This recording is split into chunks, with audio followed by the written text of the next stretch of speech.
Blackwood Forest. Even his name sent shivers down your spine.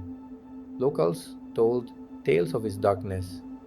They spoke of whispers carried on the wind. They said the forest held secrets best left undisturbed. But legends often attract thrill seekers. The trees stood tall and imposing, their branches intertwined, blocking out the sun. The air hung heavy with the scent of damp earth and decaying leaves. Something felt off, even in the daylight.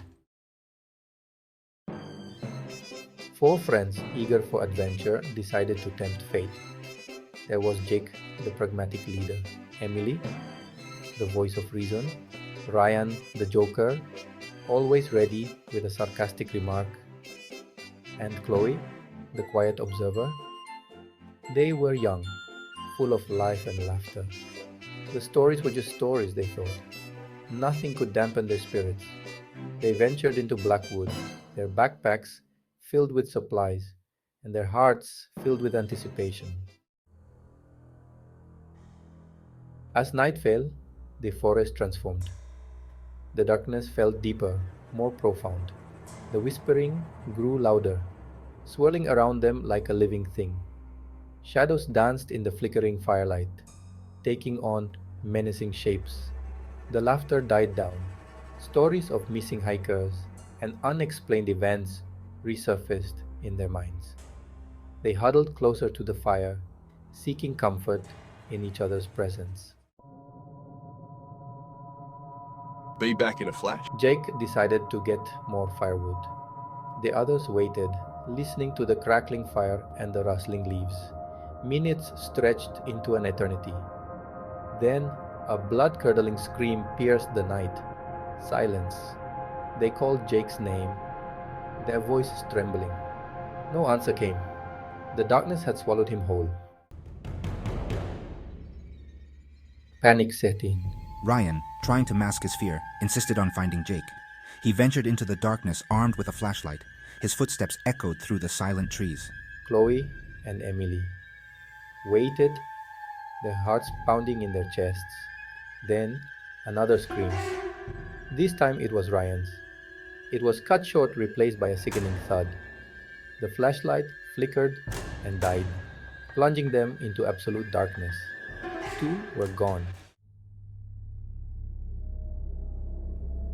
Section 6. The third sign. A hasty retreat.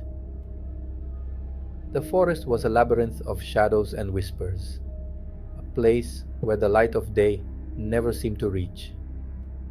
It was here that Emily and Sophie found themselves, their hearts pounding in their chests. We have to get out of here, Sophie.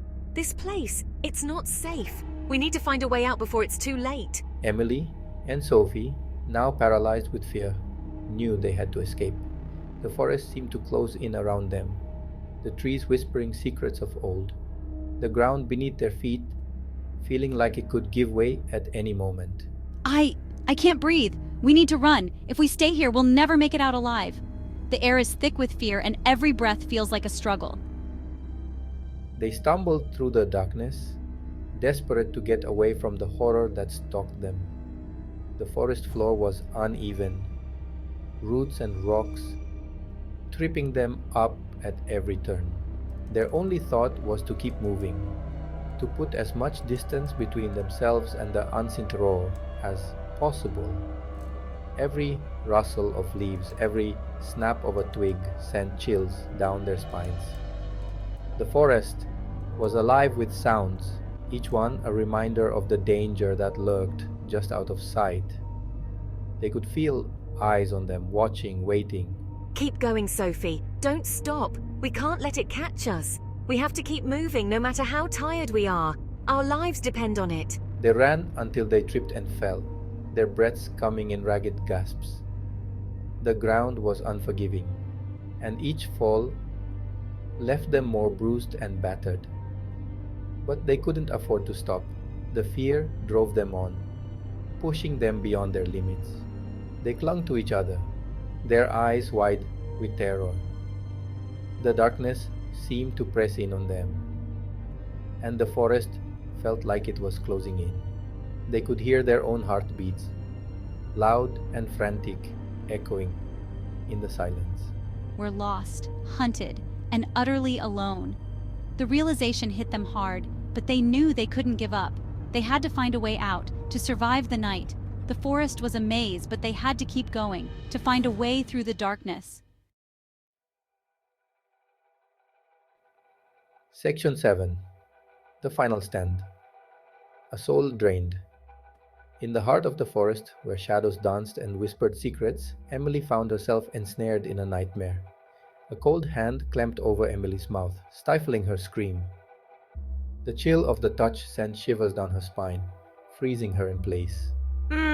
Struggling sounds. Her muffled cries echoed through the trees, a desperate plea for help that seemed to vanish into the void. She thrashed wildly, but it was no use. The grip was unyielding, like iron shackles binding her to her fate. Sophie, no! Her voice cracked with terror, the name of her friend a desperate cry in the darkness. She saw Sophie dragged away, her eyes filled with unspeakable horror.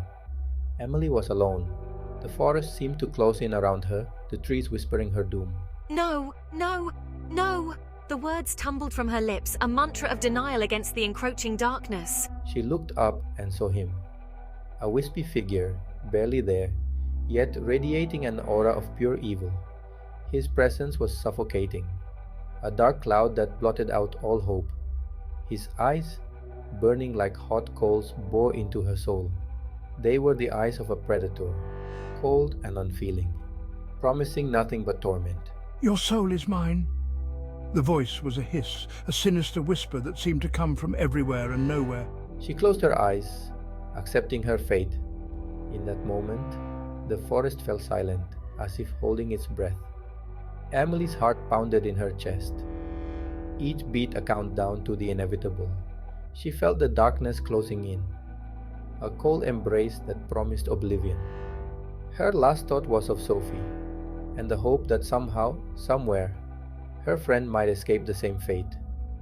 The forest, once a place of beauty and life, had become a tomb, and Emily's soul was its latest victim. Section 8. The Legend of the Forest Ghost. Deep within the heart of Blackwood, where the trees whisper secrets and the mist clings to the ground like a shroud, lies a tale that has haunted the villagers for generations. The locals knew the legend well. It was a story passed down just Daw sa ano'y kikus from Balaka Besarta Starfest elders to children. A cautionary tale to keep them from wandering too far into the forest. Around campfires under the pale moonlight, they would recount the chilling tale of the forest ghost.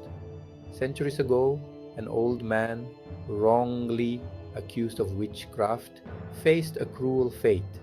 He was dragged from his home, tried in a sham of a trial, and condemned to burn at the stake. His cries of innocence fell on deaf ears, and as the flames consumed him, he uttered a curse that would forever change the forest. His dying curse echoed through the trees, vowing revenge on anyone who dared enter his domain. The wind carried his words, and the forest seemed to come alive with his anger. The once serene woods became a place of dread, where shadows moved on their own and whispers filled the air. He became the forest ghost, forever bound to Blackwood, his thirst for vengeance unsated. His spirit roamed the forest, a spectral figure that could be seen on moonless nights, drifting between the trees. The villagers spoke of seeing his ghostly form, a reminder of the injustice he suffered.